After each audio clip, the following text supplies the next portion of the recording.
Nampaknya tadi malam orang-orang OPM banyak yang masuk di Sapurome. Dan saya tidak sedang bikin provokasi. Saya hanya sedang membantu masyarakat Papua untuk tidak tertipu dengan segala kebohongan OPM. Apakah orang-orang OPM merasa terancam dengan penjelasan yang saya sampaikan? Ya mungkin saja. Mereka tentu merasa dirugikan.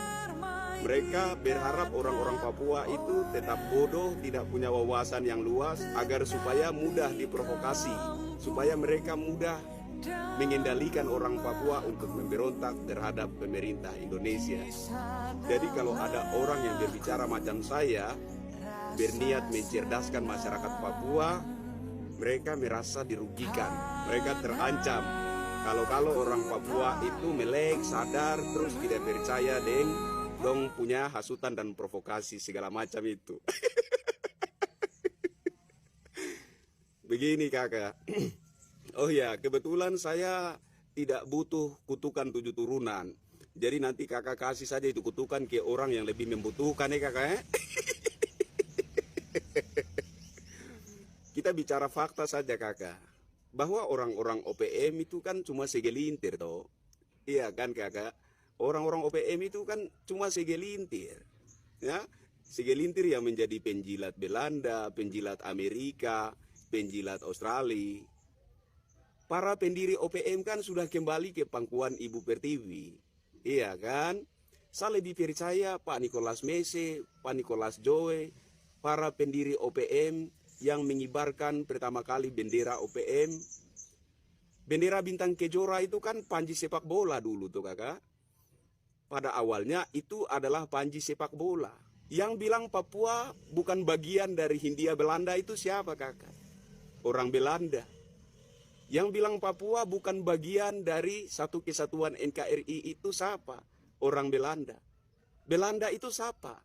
Fakta sejarah bicara bahwa orang Belanda adalah penjajah ulung yang pernah menjajah Nusantara ini selama 350 tahun. Iya kan?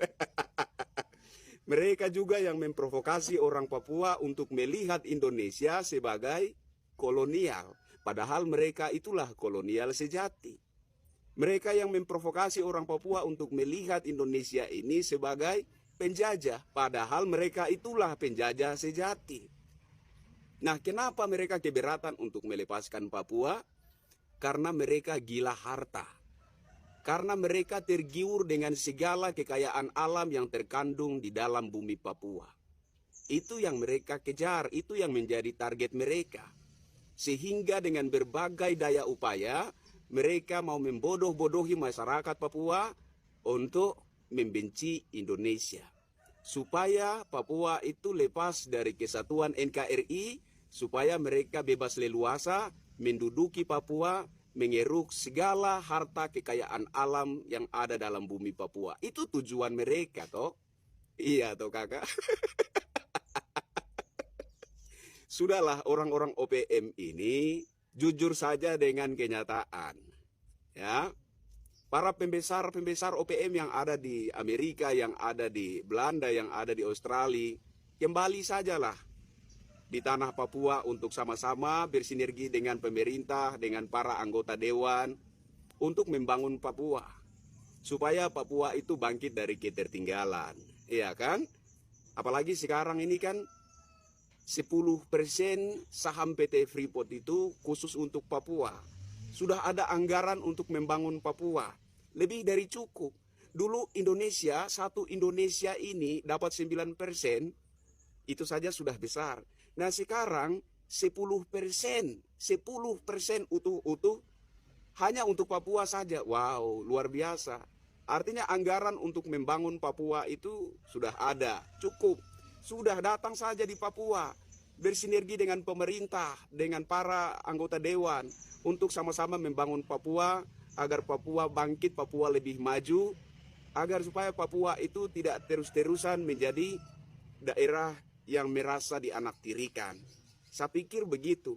Jangan duduk di Amerika sana, jangan duduk di Belanda sana, duduk di Australia sana, pakai jas, pakai dasi, pakai sepatu, duduk ongkang-ongkang kaki di sana, makan minum enak di sana, tidur bangun nyaman, dan melancarkan provokasi kepada masyarakat Papua untuk membenci Indonesia. Tidak adil sekali.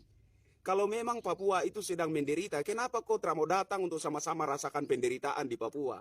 Kenapa kau duduk ongkang kaki di Amerika, Belanda, Australia sana, pakai jas, pakai dasi, duduk bangun makan minum mewah, tidur bangun mewah? Kenapa kau seperti itu? Kalau memang kau lihat bahwa Papua itu ada pelanggaran HAM di sana dan masyarakat Papua itu sedang di bawah tekanan penderitaan dan lain sebagainya, kenapa kau tidak mau datang sama-sama rasakan penderitaan itu, sama-sama berjuang? Kenapa? Kenapa kau pilih hidup enak di Amerika, Belanda, Australia sana? Inilah kemunafikan dan kebohongan para pembesar OPM. Mereka maunya duduk enak, tidur bangun, makan enak, masyarakat sipil yang mereka provokasi untuk membenci pemerintah Indonesia, membenci NKRI. Ini kemunafikan, ya. Tolonglah supaya sadar-sadar diri. Kasihan masyarakat sipil yang setiap hari dicekam ketakutan, yang setiap hari dicekam kecemasan, yang setiap hari merasa terintimidasi. Kalau-kalau mereka kemudian didatangi oleh orang-orang OPM, kalau-kalau kemudian mereka itu diculik atau disiksa oleh orang-orang OPM. Benar bahwa pernah terjadi pelanggaran HAM berat, tapi itu kan di masa lalu tuh kakak, bukan di masa sekarang. Ya mungkin di masa sekarang juga ada sedikit-sedikit masih, tapi itu bukan berarti bahwa kita harus membenci negara kita, tidak. Kita perjuangkan dengan cara-cara yang bermartabat, dengan cara-cara yang terpuji. Tidak kemudian itu serta-merta menjadi alasan untuk kita membenci negara kita. Dan saya rasa pemberontakan OPM terhadap NKRI ini bukan karena pelanggaran HAM. Tidak. Karena kalau bicara pelanggaran HAM, tentu saja para pendiri OPM tidak akan kembali ke pangkuan NKRI. Jadi orang OPM ini tidak sedang berjuang karena sakit hati atas pelanggaran HAM yang pernah terjadi, tidak. Mereka haus kekuasaan. Ya, dan mereka salah paham. Mereka punya satu paham yang bertentangan dengan Undang-Undang Dasar 1945, Undang-Undang Dasar Negara Indonesia.